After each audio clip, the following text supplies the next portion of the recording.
Salut à tous, c'est Pong de la chaîne, bienvenue sur cette vidéo qui va parler du jour 2 de International Coaching Certification with NLP, New Code NLP, avec aujourd'hui John Grinder.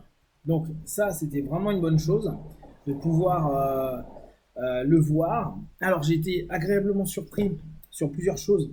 Après, je vais vous. La vidéo, je pense, va être un peu longue, mais je vais un peu vous décrire ce que j'ai pu observer après avec mon petit filtre. Ouais, j'étais agréablement surpris parce que je pensais qu'il allait nous faire à la Bendler une espèce de speech le matin et se barrer. Et en fait, il a fait toute la journée. Donc, ça, c'est vraiment hyper positif. On le voit peut-être 5 jours, mais si les 5 jours il fait toute la journée, bah, ça revient à Bendler qui faisait que des demi-journées pendant 8 jours. On y gagne. Alors, ça, c'est le bon côté. Maintenant, on va reprendre du départ. Alors, ce qui se passe, c'est que il arrive et, bah, comme à peu près tous les gens qui font de l'hypnose et de la PNL, il cherche à mettre en transe le public. Alors, je vous avoue qu'au bout d'un moment, ça devient un peu chiant, sachant qu'on rentrera en transe d'une manière ou d'une autre. Tu te dis pourquoi les gens mettent en place des stratégies. Et je pense même pas forcément que ce soit toujours conscient, hein, parce qu'il y a des moments, nous en observant, on peut dire tiens, il a fait ça. Mais ça se trouve, lui, il fait même plus gaffe parce que ça fait des années qu'il bosse comme ça et qu'il est hyper naturel, hyper fluide dans sa manière de faire. Donc, il a introduit en nous disant ce qu'est un coach et ce que devrait être un coach. Et en fait, c'est créer un contexte pour qu'il puisse bosser. C'est-à-dire qu'il doit créer un contexte à son client pour qu'il puisse bosser. Alors, je suis revenu dessus dans la journée où je me suis dit, attends, je comprends pas trop. Le coach, il va créer un contexte. Et à plusieurs reprises, il parle d'état. Et alors là, c'est moi aujourd'hui, hein, je vais voir dans les jours à venir, mais créer un contexte, c'est pour moi quelque chose qui est très physique et très réalité non modifiable. Le contexte, par exemple, je vis dans une entreprise ou dans une famille qui est dissonante. Euh, Créer un contexte, je vois pas trop comment on peut faire. Par contre, créer un état qui pourra, dans ce contexte, offrir des options, ça c'est jouable. Alors, et ça c'est ce qu'il a d'entrée mis en place et il dit voilà, vous allez créer des choix au fur et à mesure, faire créer des choix à votre partenaire. Mais je vous dis, cette notion-là, elle a de l'importance. Il est revenu plusieurs fois dessus dans la journée. Et pour moi, il y a quelque chose qui, je sais pas, ça me parle pas trop. Dites-moi ce que vous en pensez, hein. Il utilise le terme contexte. Alors attention, je l'ai pris en anglais. Je suis pas allé voir en français ce que ça veut dire. J'ai pris en- dans le même sens, alors que ça se trouve c'est un faux ami. Faut que j'aille vérifier. Alors, il a induit une transe. Alors avec des trucs tout cons, il fait des jeux de mots avec trans, bien sûr qu'on connaît, hein, comme transmission, euh, mince, le bouquin qu'il avait écrit avec Bendler, là, formation, voilà. Et là, il part sur transparence. Et c'est énorme parce qu'il commence un peu son speech avec transparence. Et il fait que de revenir dessus, il le répète plusieurs fois. Alors, ce qui est génial parce que y a vraiment cette espèce de notion où d'entrée, il donne un contexte, si on peut se dire, et il commence à nous y mettre dedans. Alors, on va parler de transparence. Utilise les mots pour approfondir. Donc, il parle à plusieurs reprises, juste après transparence, d'aller plus loin, d'aller plus profondément dans la recherche d'opportunités, de choix, de possibilités, etc. Et là, on est, ça fait 5 minutes qu'on est en session, il est déjà en train de partir sur ça. Euh, et c'est génial, il nous fait après un speech sur la troisième posture, la troisième position. Donc en gros, position numéro 1, c'est la posture de moi dans l'instant. Posture numéro 2, ça peut être celle d'une entité secondaire. Et posture numéro 3, c'est moi qui vais m'observer. D'accord? Et en faisant ça, bah, qu'est-ce qu'il fait? Il fait une dissociation de ce qu'on est en train de vivre. On est en train de vivre là, on est en train de parler d'approfondissement et de transe. Et d'un coup, il nous parle de la troisième position, qui est en fait une dissociation par essence et par explication même de la technique. Donc c'est en fait nous induire une suggestion pour qu'on se dissocie et qu'on parte davantage dans la transe. Et ça, c'est fait de manière ultra subtile. Alors, de mon point de vue, il est plus subtil que les blenders. Ce qui ne veut pas dire qu'il est meilleur, il est plus subtil. En tout cas, là, il a montré une subtilité qui était vraiment sympa. Je, je veux que vous vous développiez. Et puis après, donc il donne à chaque fois des seedings qui sont hyper positifs, des suggestions hyper positives. Et il continue avec des dissociations constantes avec cette notion de revenir sur la troisième position qui va devenir dès lors, et ça c'est génial, tout au long de la journée, je pense au long de la semaine, va devenir un peu notre trigger, notre gâchette pour revenir dans cet état dissociatif qui est un état qu'on a associé à lui dans ce contexte-là où il le met énormément en avant. Alors ça techniquement c'est vraiment sympa. Après, il nous dit voilà, un thérapeute, un coach pardon, il va jouer sur deux grands trucs. Alors il prend des références, il dit en observant, etc. L'humour et la douceur. Ce qui est sympa parce qu'il nous le met comme suggestion, il le répète plusieurs fois. Humour, douceur, humour, douceur. Et ça nous donne une suggestion vers laquelle il oriente pour dire voilà, ça va devenir votre expérience. Alors c'est génial parce que là il est déjà en train de commencer à poser l'idée avec laquelle il veut qu'on travaille et comment potentiellement on va devenir des coachs.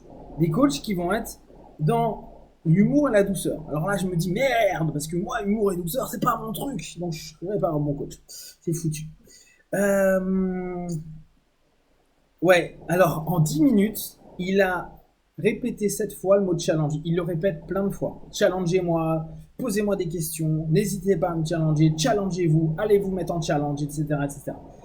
Quelque chose qu'il a répété plein de fois, ce qui est intéressant, parce que lui se challenge. Alors à l'inverse de Bendler, où on pouvait poser aucune question, ou des questions qui sont triées, là il répond à tout le monde. D'ailleurs, le plus, c'est qu'il se met en danger, il répond à tout, mais le moins, c'est que ça n'a aucun sens, parce que tu peux poser toutes les questions que tu veux, et il répond à tout le monde, mais il n'y a pas de structure. Voilà, lui, il a une structure de cours globale, mais on passe d'une question à une autre alors qu'il n'a même pas commencé à nous enseigner ce qu'est le New Code.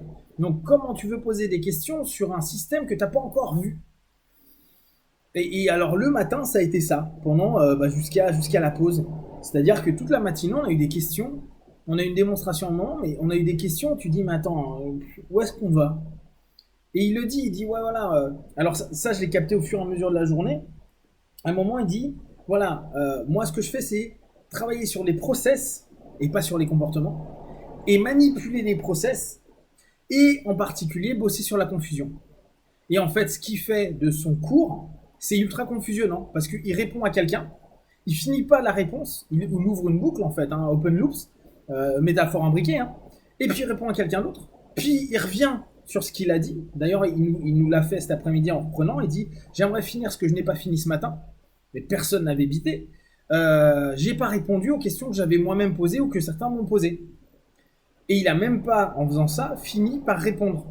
Donc certainement, il va pouvoir le rouvrir demain et encore après-demain et ainsi de suite pour aller seeder et donner des commandes imbriquées ou des suggestions positives à ce moment-là. Donc techniquement, c'est propre.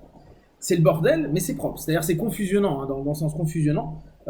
C'est pas forcément agréable à suivre, en tout cas pour moi. Parce que moi, ça m'emmerde. Je me dis, attends, mais il va où? Je comprends pas pourquoi il passe de ça à ça. C'est quoi l'objectif? Vers quoi il veut aller? Qu'est-ce qu'il veut nous enseigner? À quel... Mais bon, ça, c'est moi avec mon petit esprit critique qui est un peu chiant. Il insiste particulièrement... ah oui, donc il ouvre l'idée d'interaction et de questionnement. Donc c'est ce que je vous disais, il se met beaucoup en danger. Il insiste sur la calibration. Pour lui, c'est l'essence de son système, la calibration. Calibrer. D'accord? Donc pour les personnes qui ne connaissent pas la PNL, etc., calibrer, c'est observer et voir les mouvements, les mots, les soupirs, en gros les différents canaux visuels, auditifs, kinesthésiques. Comment ils sont exploités quand quelqu'un explique quelque chose, quand il répond à une question, quand tu lui fais une affirmation ou quelque chose. Comment il va réagir? Donc tu fais attention à tout ça. Et c'est amusant parce que lui, son système est principalement basé sur la calibration, c'est-à-dire l'observation de ce qui va se passer, Alors que Bendler, lui, était plus basé sur le rapport. Alors bien sûr, il nie pas le rapport, il dit que c'est important et tout, mais pour lui, il parle tout le temps de calibration plus que de rapport. Bendler parlait constamment de rapport et moins de calibration. Et c'est intéressant, on voit la différence entre un instinctif qui va être plutôt sur ah, je vais aller en contact avec les gens, et ce que je pense être plutôt un centre mental, qui va être au contraire observer les gens pour pouvoir faire quelque chose avec. Là, on voit un monde qui est différent, en tout cas, de mon point de vue. Ah ouais, à un moment, il nous fait un truc. Alors là, ça faisait 45 minutes qu'il nous baladait, et il commence à tousser.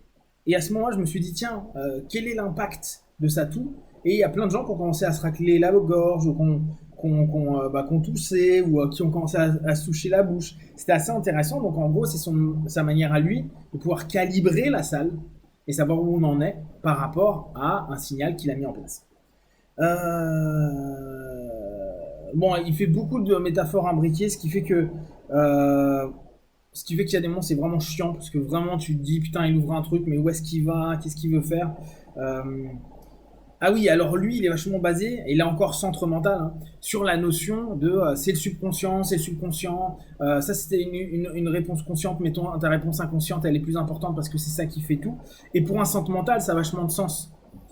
Mon ennemi est mon mental, donc il faut que j'aille voir la solution dans ce qui n'est pas mental, c'est-à-dire mon inconscient. En gros, le conscient, c'est logique analytique. Pour un centre mental, c'est chiant. Donc, la vérité se trouve dans l'ailleurs, dans cet autre élément.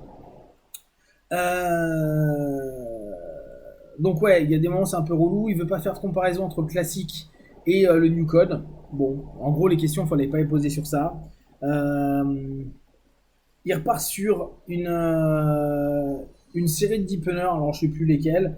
Puis après, il nous fait une petite pub sur les masters, master practitioner, à dire c'est bien à faire, etc.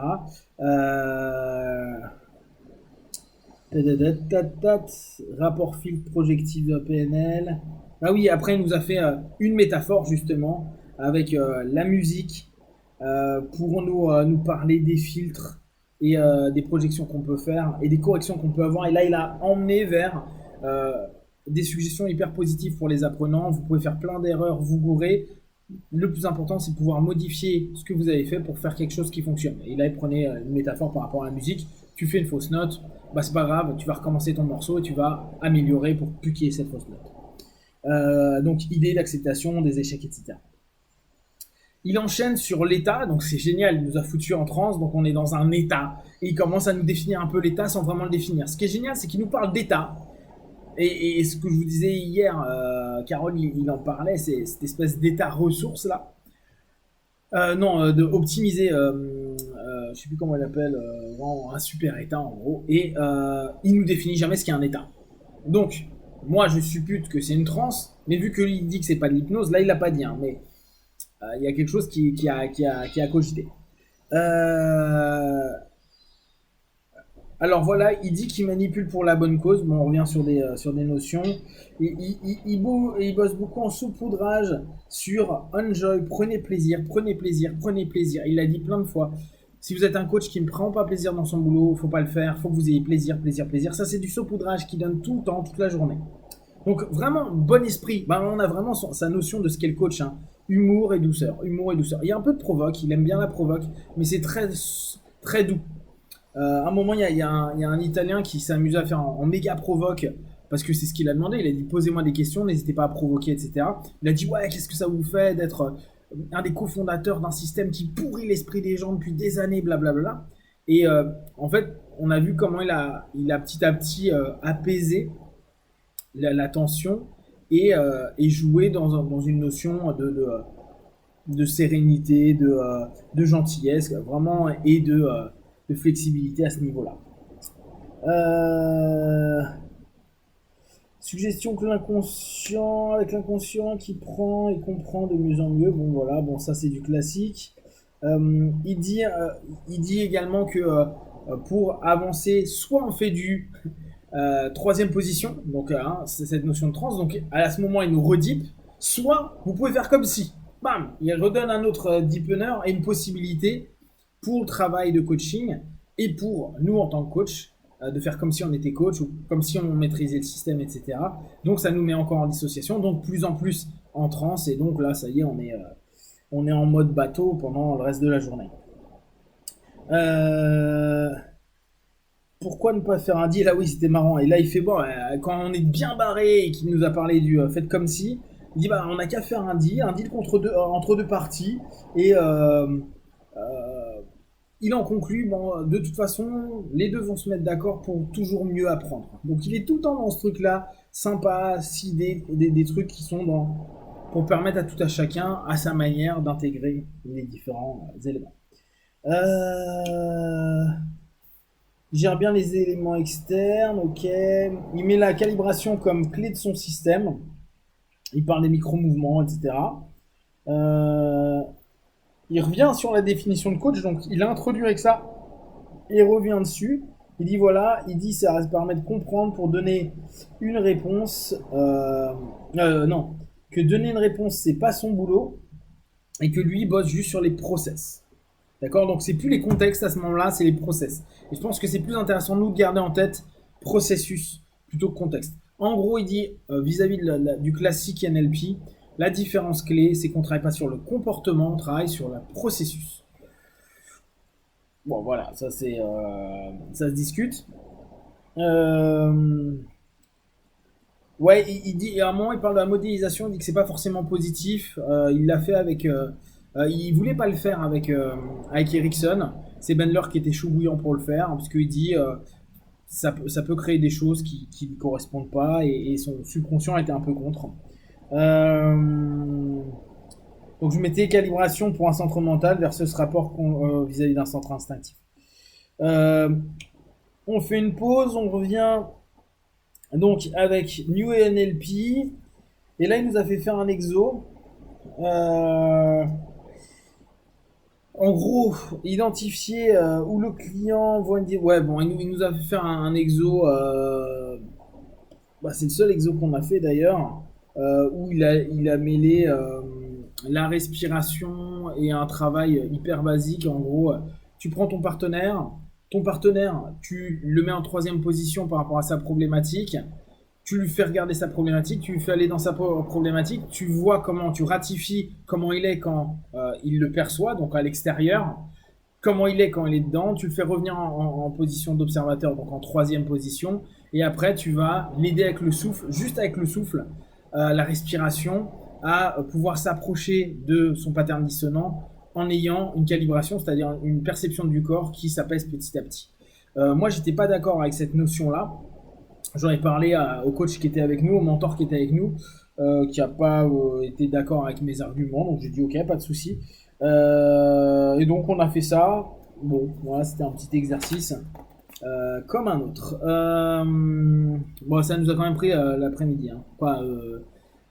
Toute cette notion-là là, de la respiration, et après il le fait avec le clapping, ça nous a pris l'après-midi. Un truc que je trouve très intéressant, et que ça je pense qu'on doit tous garder en tête, c'est très cohérent, mais peut-être qu'on ne fait pas attention à la sémantique. Prendre attention dans le processus à l'expérience avant l'analyse. Donc on fait d'abord expérimenter, et ça il veut vraiment qu'il y ait de l'expérience pour avoir une analyse après. Commencez pas à vous prendre la tête sur des éléments si vous n'avez pas expérimenté au moins une fois et voire plusieurs fois pour pouvoir analyser ce que vous êtes en train de faire. Donc on revient toujours sur les basiques de l'enseignement et de nos pratiques. Pratiquer, après analyser. Mais commencez pas à analyser si vous n'avez pas pratiqué. Donc après, ouais, breathing, c'était le truc du breathing. Ouais, c'est amusant parce qu'il lit les slides. Et quand il les lit, c'est limite, il les découvre, il dit ah non mais ça je suis pas tout à fait d'accord avec ça, parce que en fait lui tu sens qu'il fait tout en mode ultra naturel. Grosso modo le process qui était que je vous expliquais avant, donc ça a été donné en procédure, mais en gros c'est faire mettre le partenaire en transe dans un rapport projectif, trouver des ressources et le faire aller avec ses ressources dans cette projection et d'un point de vue physique pour petit à petit adapter la transe et qu'une transe positive de ressources vienne au niveau de la transe négative pour petit à petit changer le pattern. En gros, on pourrait même faire ça de manière très simple, changer les ancrages qu'il y a par rapport à cette problématique. Parce qu'on a ressources, que ce soit la respiration, que ce soit le son, etc. etc.